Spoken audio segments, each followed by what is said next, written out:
one other option we're going to look at, the last one in fact, which is rather than attaching the file to this specific web page, I want to attach the file to the site. That may not make much sense to you, but it does give us quite a different possibility, an interesting possibility, I think.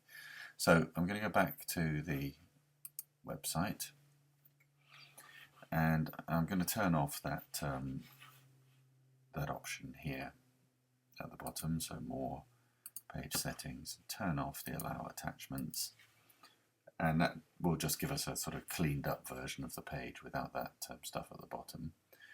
And you saw earlier that I allowed margins. I chose a layout which had margins in. If we go into edit layout, you'll see that again. So I've got some margins here which I could use, for instance, to give the parents a link to the PDF version of the document. So rather than using the attachments at the bottom of the page, I'm going to create my own here.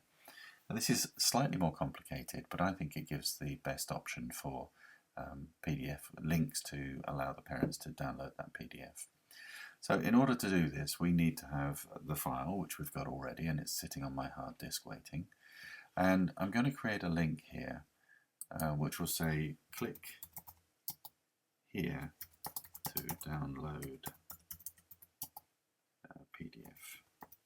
Okay, so you can format that however you want. I'm just going to now highlight the here to make that the link. What I'm going to link to is a file which I've uploaded into this site. So this is a slightly complicated way of doing it, slightly more complicated. It's not actually that difficult once you've done it a couple of times.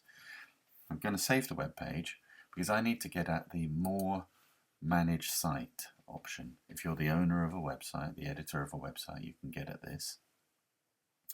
And this will take us into a sort of administration area for the whole site, which, you know, looks a bit daunting at first, but isn't really.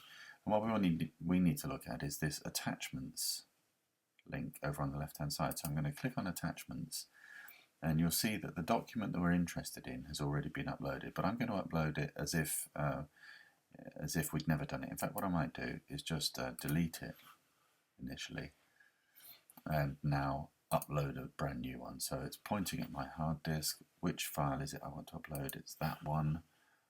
Open it.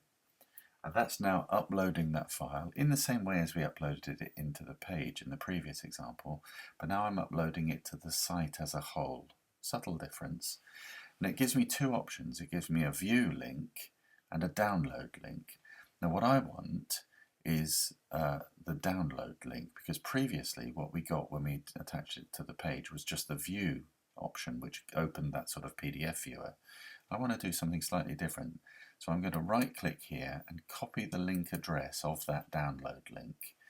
Now that I've got that in my machine's memory, I can come back to my page, and I can't quite remember what the page is called, so we'll do a new one. We'll create a new page, and we'll call this attach PDF to site.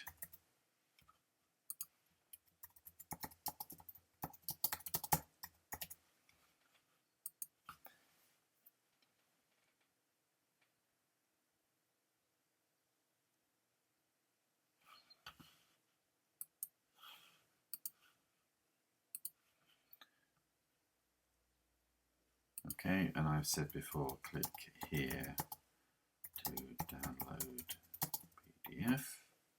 Okay, and what I want to do now is turn the word here into a link to that PDF that we've uploaded into the site, which I've still got in the machine's memory. So I'm going to click, I'm going to say it's to a web address, it's to that web address. I'm going to take this bit off the end because it doesn't do much, so that it ends with .pdf. I'm going to say open in a new window, and job done. So I'm going to save that now, and this is what my page looks like.